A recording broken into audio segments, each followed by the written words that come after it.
Hi everyone, it's Mitch. It's Thursday, December 4th, and we got college football tonight. We're heading into full swing of the final weekend of regular college football season. Along with the conference championship games, and we got a fairly decent matchup tonight. We got a Big East matchup. The Big East was the conference that kind of started this whole Thursday night, which has expanded into Tuesday night and Wednesday nights and even the Friday night games, which have been the MAC and the WAC and the Mountain West Conference. But Thursday night was always Big East night, and it hasn't been that case so much anymore. And we do have that game tonight, and I'm going to get to that one in a second. I don't talk about a lot of current news on here. I think that there are other sites out there that do that already, and that's what kind of makes us different.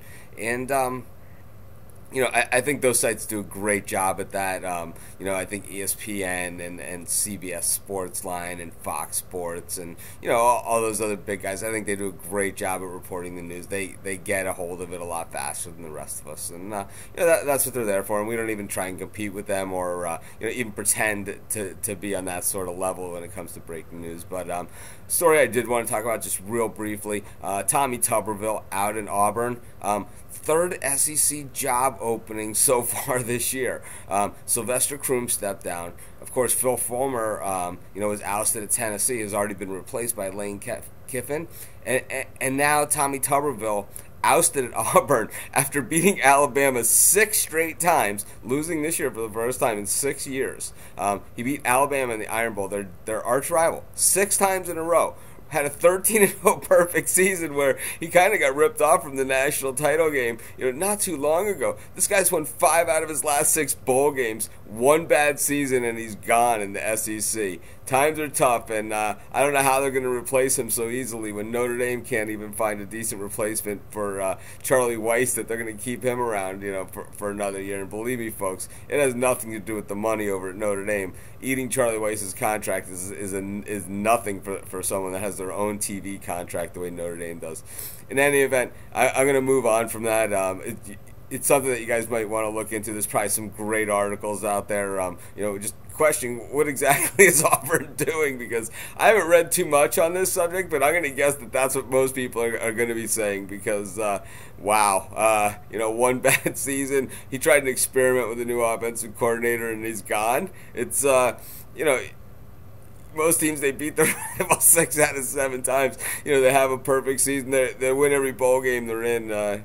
Wow, it's just times are tough. Anyway, let's move on to tonight's game. We got, talk about some tough times. We got Louisville traveling over to Rutgers, and Rutgers has been resurgent this year. We've been on them through the whole resurgence. We watched it, so we knew it was happening. When it was happening, we were able to jump on board. We got some really, really nice point spreads. We had them to beat Pitt outright. They were getting 10 points in that game. We've had them every week since then. They've covered every week since then. Just fantastic job.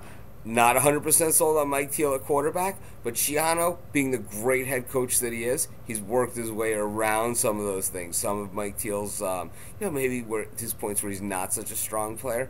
He's got his defense clicking on all cylinders, creating a short field for his inconsistent quarterback. He's got the running game back in motion. That's how you win football games. That's Greg Schiano football. That's the running game. That's solid defense. It all starts on defense. It all starts on the defensive line.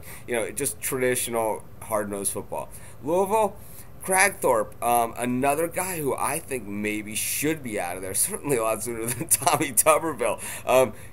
Second year at Louisville, it's been nothing but pretty much a flop. He had things going in the right direction some point around mid-season this year with Louisville. They had started slow. They got whooped up on by Kentucky, and then they had put a few wins together. They looked like they finally had things figured out. They go on the road, lose to Syracuse outright by a touchdown, and then never have regained anything. They just continue to lose. It's a lot of points tonight that Rutgers is laying in Piscataway, but we're going to take the Scarlet Knights. We just don't see Louisville all of a sudden rebounding, and we don't see Rutgers all of a sudden falling off the map. The last time we played on Rutgers on a Thursday night, at least the one that I remember, and they've probably been on again since then, was maybe the third week of the season. They played North Carolina at home on a Thursday, and they just got stomped. I was out in Las Vegas for that trip, for that game, and I remember it like it was yesterday. I'm also heading out to Vegas today, so I'm not so sure that's a great omen for the Scarlet Knights, but we're going to say that this one's going to be settled on the football field and that they're going to cover the 10-point spread. I'll be coming to you guys from Vegas the next few days. I'm going to be out there watching the fight, going to the weigh-in, doing all the things. The circus is in town, and I like being part of the boxing circus. Rob Peters, he supports us in everything that we've done at the site, and we certainly support Rob in all of his endeavors with Manny Pacquiao, who's always been very good to us. So in any event, this is Mitch. I'll see you guys in the chat room. I'll be around in the forum. I always check in at things. I love this place as much as you guys do. So I'll be around. I'm a hands-on guy, and answering your emails. You might be better off posting things in the forum because you'll probably get quicker answers to them at least this weekend. And I'll try and pop in the chat at least on Saturday. I don't know, tonight it's going to might be a little tough, but maybe I'll be able to make it in there for a little bit. In any event, this is Mitch. Thanks for joining me. Have a great day. I will see you in the forums. I'll see you in the chat room.